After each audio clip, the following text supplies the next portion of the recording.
Happy new year అండి అందరికీ.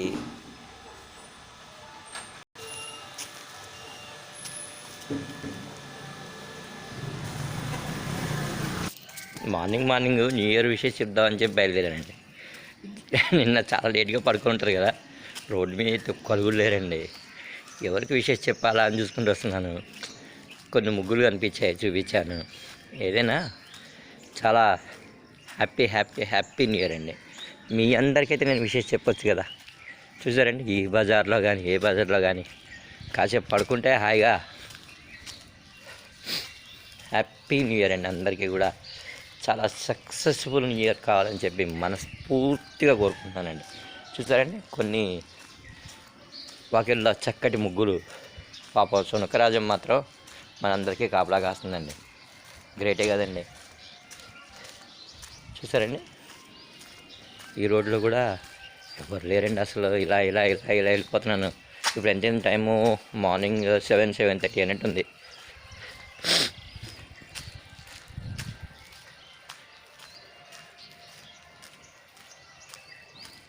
ఎవరికి చెప్పాలండి హ్యాపీ న్యూ ఇయర్ అని? మీకే చెప్తున్నాను, హ్యాపీ న్యూ ఇయర్ అని మళ్ళీ చెప్తూనే ఉన్నాను. ఇక 2022 కంటే 2023లో చాలా కొత్త విషయాలు జరుగుతాయండి కంపల్సరీ కదండి. ఎందుకంటే ఒక ఏడాది ఎప్పుడైతే గడిచిందో ఆటోమేటిక్గా మన గ్రోత్ కూడా అంతే ఎక్కువ ఉండాలి, అంతే ఆప్టిమిస్టిక్గా ఉండాలి, అంతే కదండి. లాస్ట్ ఇయర్ కంటే ఈ ఇయర్ మన పెర్ఫార్మెన్స్ చాలా బాగుండాలి. అది ఎడ్యుకేషన్లోనైనా దేంట్లోనైనా సరే.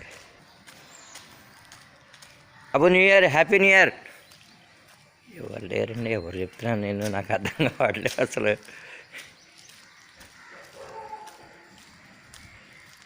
చక్కగా ఎక్కడ కార్లు అక్కడే ఉన్నాయి ప్రశాంతంగా.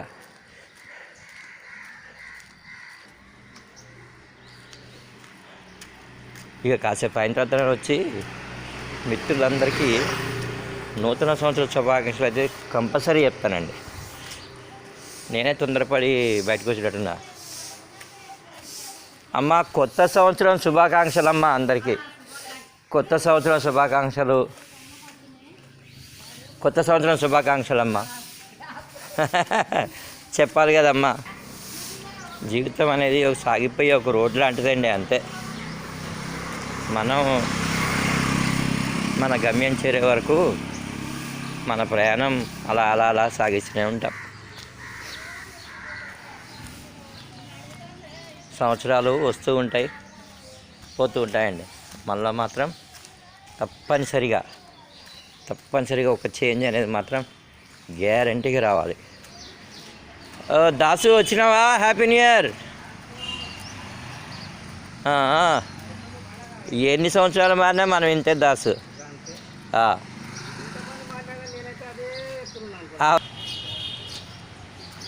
చూసారండి, ఇదొక రంగవల్లిలో ఇంటికి శోభనిస్తాయండి నిజంగానే.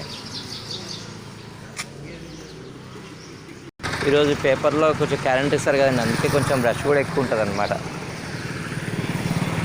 అంటే డిమాండ్ ఎక్కువ ఉంటుంది.